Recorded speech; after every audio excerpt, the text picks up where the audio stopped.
그럼에도 기도한 다윗의 미련, 이렇게 말씀의 제목을 지어보았습니다. 그럼에도 기도한 다윗의 미련. 이 다윗이라고 하는 한 사람의 성도는 참 성도로서 사람이 어떻게 살아가야 하는지를 잘 보여준 인물입니다. 하나님께서는 이 인물의 일대기를 기록하시면서 하나님의 말씀으로 이 이야기를 우리에게 전해주시는데, 마치 오늘날에 우리 똑같이 허물과 죄가 있는 사람들이 이러한 일을 당하고 이러한 일에 빠졌을 때 어떻게 하면 잘하는 것이고 또 어떻게 하면 잘못하는 것인지 그 거울로서 우리에게 보여주신 것 같습니다. 다윗이 지은 죄들은 오늘날 우리들이 짓는 죄들과 별반 다르지 않고 크게 다르지 않습니다.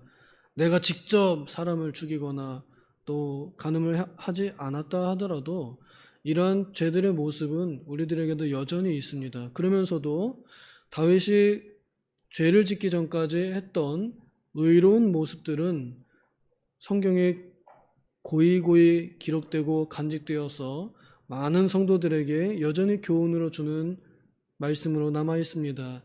시편 18편에 유명하게 나의 힘이 되신 여호와여 내가 주님을 사랑하나이다 하는 이런 노래들 같은 것도 다윗이 참 좋은 이런 신앙을 가졌음을 우리에게 잘 보여줍니다. 그러면서도 그 안에서도 죄를 짓는 모습들을 통해서 하나님께서는 우리들에게 조심해야 할 것을 가르치고 또 의인이 여전히 죄를 지었을 때 어떻게 해야 하는지를 잘 보여주십니다. 다윗이 자기 부하 장군의 아내를 왕의 권력으로 이용해서 데리고 오고 또 동침해서 아이를 가지게 되었습니다. 그리고 그걸 숨기려고 그 부하 장군을 결국에는 살인교사하여서 죽게 만들었습니다. 이 모습을 하나님께서 악하게 보시고 진노하셔서 다윗을 책망하십니다. 나단 선지자를 보내서 당신이 그러한 죄인입니다 라고 했을 때 다윗이 맞습니다. 제가 그런 죄를 지었습니다. 저는 죄인입니다 하고 이렇게 죄를 시인했을 때 하나님께서는 그 다윗의 회개를 보시고 그 핏값을 다윗에게 직접 취하지 않으시고 그 임신된 아이를 치시며 하나님께서는 다윗을 징계한 모습, 이것이 오늘 우리가 읽은 본문의 말씀입니다. 우리가 생각하기에 왜 그 죄 없는 아이가 죽어야 합니까? 이런 반문을 할 수 있습니다. 죄를 지은 건 다윗인데 왜 아이가 죽어야 됩니까? 그 아이가 무슨 잘못입니까? 그렇습니다. 그 아이가 무슨 잘못이겠습니까? 그러나 우리가 여기서 한 가지 생각해야 할 것은 생사의 주권이 하나님께 달려있기 때문에 그 일에 대해서는 우리가 하나님께 감히 따져 물을 수 없다 하는 것이고, 또한 하나님의 생각과 하나님의 시선과는 우리가 보는 것과는 다르기 때문에 우리가 보기에는 그 아이의 죽음이 괴롭고 힘들고 그 아이에게 억울해 보일 수 있으나 그러나 하나님의 입장에서는 그렇지 않을 수 있다 하는 것을 우리가 이해해야 할 것입니다. 오늘 우리가 보고자 하는 것은 다윗이 이 아이가 죽을 줄을 알고 있음에도 그래도 그 생명을 붙잡고 미련하게 또 끝까지 기도했다 하는 그런 모습을 하나님께서 기록으로 남겨주시면서 우리에게 주시고자 하는 교훈을 받는 것입니다. 나단 선지자를 통해서 하나님께서 말씀하시기를 이 아이가 당신의 죄 때문에 죽을 것입니다. 이 당신의 죄값을 이 아이로부터 시작해서 받아내실 것입니다 라는 선언을 받았을 때 다윗은 그 말씀 그대로 이 아이가 정말 죽을 것을 믿었고 또 알았습니다. 사실 이 아이가 살아나면 다윗이 곤란합니다. 그 죄의 결과이기도 하거든요. 그래서 이 아이가 막 돌아다니는 모습을 사람들이 보게 되면은 저 아이는 다윗 왕의 치부야 이렇게 보일 수 있습니다. 그래서 끝끝내 다윗을 이 죄인으로 낙인 찍는 그런 아이의 모습으로 이렇게 성장할 수 있겠지만, 그러나 그것보다 더 중요한 것은 바로 이 아이의 생명입니다. 어떻게든 이 불륜으로 태어나긴 했지만 그래도 이 아이의 생명 자체는 매우 귀중한 것입니다. 생명이 잉태되고 태어난다는 것 자체는 참 귀한 일입니다. 그런데 다윗은 그래서 그런지 이 아이의 생명을 제발 살려달라고 금식하면서 울부짖었습니다. 이때 지은 시가 시편 51편에 기록이 되어 있고, 우리가 나중에 뭐 기회가 되면은 한번 보면 좋겠는데, 그 노래 이 구구절절을 보면은 참 명문장들이 많고 참 우리 그 마음속에 깊이 오는 그런 기도의 내용들입니다. 나는 태어날 때부터 죄인입니다. 그러나 하나님 나를 깨끗하게 하여 주시고 나를 회복시켜 주시옵소서 하면서 침대를 적시며 다윗이 울었습니다. 이 모습을 보는 사람들이 안타까워하고 절절맬 정도로 다윗을 보좌하는 신하들이 막 쩔쩔매면서 우리 임금님이 금식기도 하시느라고 도무지 식사도 아니하시고 또 정사도 돌보지 아니하시고 모든 것 만사 다 제쳐놓고 하나님 앞에서 울면서 이렇게 기도를 하시는데 식사를 제발 하시면 좋겠다 하는데도 왕이 식사를 하지 않습니다.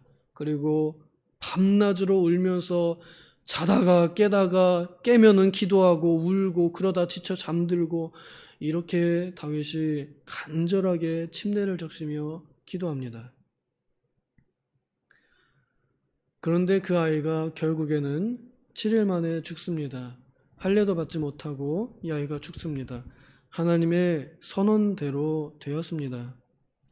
우리가 아는 대로 히스기야 왕에게는 이런 내용의 그 기도가 반전이 됩니다. 히스기야도 똑같이 죽음을 선언받았을 때 하나님 제발 살려주십시오 하고 학같이 제비같이 엉엉 울었습니다. 그때 하나님께서는 히스기야는 살려주셨거든요. 그런데 이 다윗의 아이는 결국엔 데려가셨습니다.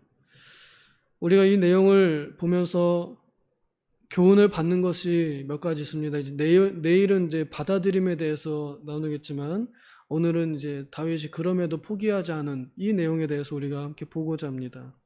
23절 같이 한번 다시 읽겠습니다. 23절 시작. 지금은 죄송합니다. 22절입니다. 22절 시작. 이르되 아이가 살았을 때에 내가 금식하고 운 것은 혹시 여호와께서 나를 불쌍히 여기사 아이를 살려주시는지 누가 알까 생각함이거니와. 다윗이 이 아이가 죽을 줄을 알면서도 아직 살아있을 때 그렇게 울고 기도했던 것은 다윗이 한 가지 붙잡은 이 미련함 때문입니다. 무엇이냐면 바로 하나님의 긍휼입니다.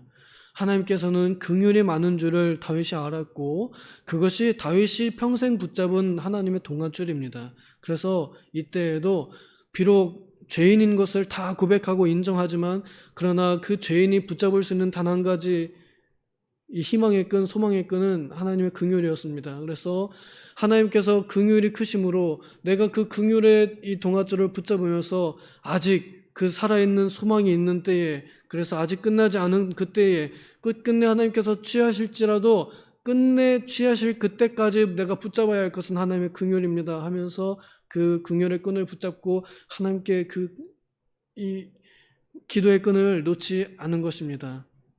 신하들이 물어봅니다. 아니 임금님 그렇게 기도하시더니 왜 아이가 죽은 다음에는 기도하지 않으십니까? 내가 기도할 기회가 있을 때 아직 내 손에 그 생명이 붙들려 있을 때 그때까지는 내가 기도하는 것이 나의 의무인 줄 알고 내가 이렇게 기도했다라고 다윗이 이렇게 설명을 합니다. 오늘 우리가 이 내용을 잠깐 생각하면서 보건대 하나님께서는 다윗이 이런 마음을 가지고 기도했던 이 마음을 깊이 생각하셨고 또 그래서 나중에 솔로몬을 주시면서 그 솔로몬의 이름을 여디디아라 하시며 사랑하는 이름을 주셨던 것을 보면서 다윗이 이때 이렇게 기도하고 이때 이렇게 붙잡은 것을 그때 응답해 주신 것이라 저는 믿습니다. 부디 바라건대 우리 성도님들께서도 아직 그 소망의 끈을 놓기 전까지 포기하지 않으시기를 바라고, 그래서 끝끝내 혹시 하나님께서는 나의 그 기도 그 자체를 들어주시지 않으시고 하나님의 뜻대로 하신다 할지라도 그래도 우리가 기도를 포기하지 말아야 할 이유가 바로 여기 다윗이 가졌던 그 미련한 마음입니다. 그 미련입니다. 혹시 하나님께서 살려주실는지, 혹시 하나님께서 불쌍히 여겨주실는지 하는 이러한 마음가짐이 오늘 우리들에게 이 말씀을 통해서 권면되어집니다. 혹시 우리가 포기하기에 충분한 상황들이 있을지 모르겠습니다. 그러나 그 포기하는 것은 하나님의 뜻이 아닌 것 같고, 또 우리도 그것을 포기하기는 싫습니다. 우리의 미련함입니다. 포기하는 것이 더 쉽겠지만 그러나 그럼에도 포기하기 싫은 것이 있습니다. 그것이 우리의 사랑하는 자녀들의 영혼의 목숨이요, 우리 사랑하는 자녀들의 이 인생의 행복입니다. 여러분, 우리 사랑하는 이들을 위해서 기도할 때, 그래서 아직 희망이 있을 때, 아직 끝나지 않았을 때 우리는 이 긍휼의 동아줄을 붙잡고 하나님께 열심히 매달리고 땡겨야 할 것입니다. 힘내시고 또 놓지 마시고, 그래서 혹시 하나님께서 불쌍히 여기셔서 언젠간 반드시 우리의 자녀들을 하나님의 품으로 또 내 품으로 돌려보내었을는지 우리가 이렇게 소망을 가지고 붙잡는 기도를 끊이지 말아야 하겠습니다. 기도하겠습니다. 하나님 아버지, 우리가 눈앞에 놓여진 상황을 보면은 포기하기 쉽고 또 때론 정말 포기하고 싶은 때도 있는 것 같습니다. 그러나 주님, 우리가 포기하지 않고 우리가 이 기도의 끈을 놓지 않는 것은 다윗이 이때 이렇게 마음을 먹고 기도했던 것처럼 혹시 하나님께서 불쌍히 여겨주실는지, 그래서 혹시 하나님께서 뜻을 돌이키사 살려주실는지, 그래서 하나님께서 인도해 주시고 돌이키실는지, 그래서 하나님께서 다시 회복시켜 주실는지 누가 알까 생각함입니다. 주님, 바라건대 오늘날 우리도 우리의 기도의 동아줄을 놓지 않고 끊임없이 붙잡고 땡기오니 주님 불쌍히 여겨주시옵소서. 주님 회복시켜 주시옵소서. 혹 주님 그리 아니하실지라도 오늘 우리는 기도합니다. 주님, 우리들의 마음을 붙잡아 주시고 위로하여 주시고 힘을 주셔서 우리가 더욱더 힘을 내어서 기도하기를 멈추지 않고 포기하지 않게 하여 주시옵소서. 감사드리며 예수님의 이름으로 기도하옵나이다. 아멘.